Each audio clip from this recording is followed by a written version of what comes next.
ఈనాటి 99 రోజుల ప్రజాపాలన ప్రగతి ప్రణాళిక భాగంగా విచ్చేసిన గౌరవనీయులు పెద్దలు మరి వ్యవసాయం అంటే తన జీవితంలో భాగస్వామిగా భావించే పెద్దలు తుమ్మల నాగేశ్వరరావు గారికి అలాగే సోదరిమణి కొండ సురేఖ గారికి మరి ఎన్నో వాళ్ళ నాన్నగారితోని ఎన్నో పాఠాలు నేర్చుకొని స్వయంగా డాక్టర్ వృత్తిలో ఉండి ప్రజలకు సేవ చేసే ఉద్దేశంగా మళ్ళీ వారి యొక్క నాన్నగారి అడుగుజాడల్లో వస్తున్న డాక్టర్ కడెం కావ గారికి అలాగే పశ్చిమ శాసనసభ్యులు సోదరులు నాయన రాజేంద్ర రెడ్డి గారికి మరి సోదరులు గండ్ర సత్యనారాయణ గారికి మరి పెద్దలు మాజీ ఉప ముఖ్యమంత్రి గారు కడెం శ్రీహరి గారికి అలాగే కూడా చైర్మన్ గారికి రాయల్ నాగేశ్వరరావు గారికి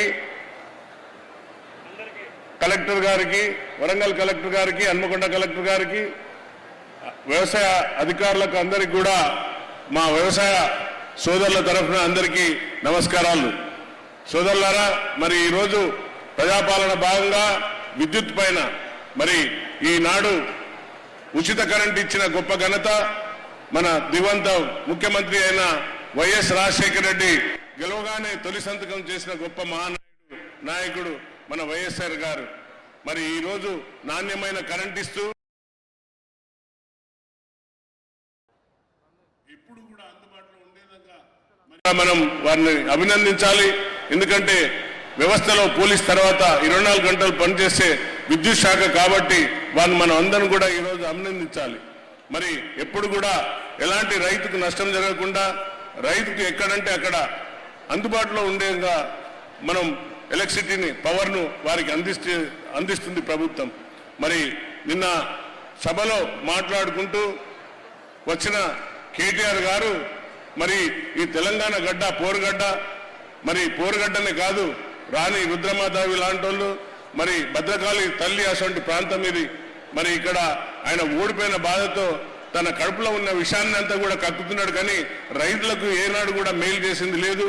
మరి రైతులకు భరోసా ఇచ్చి రైతు రుణమాఫీ చేసిన గొప్ప ప్రభుత్వం కాంగ్రెస్ ప్రభుత్వం. మరి వరేస్తే ఉరి అన్నారు గతంలో, మరి ఈ రోజు సన్నవాడ్లు వేయండి అంటున్నారు. సన్నవాడ్లు వేసి బోనస్ కూడా ఇచ్చే ఘన చరిత్ర మరి మన కాంగ్రెస్ ప్రభుత్వం, రేవంత్ రెడ్డి గారి ప్రభుత్వం. మరి నేను స్వయంగా నా యొక్క అనుభవపూర్వకంగా చెప్తున్నా, నేను ఒక పాల్వంచలో సీఏగా చేస్తున్న సమయంలో రోడ్ల భవనాల శాఖగా తుమ్మల నాగేశ్వరరావు గారు ఉండే.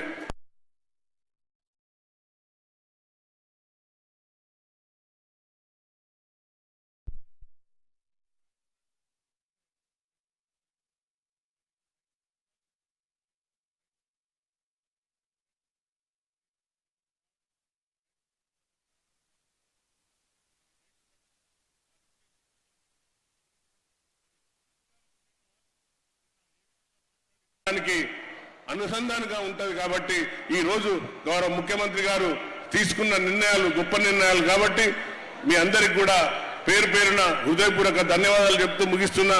జై హింద్, జై కాంగ్రెస్.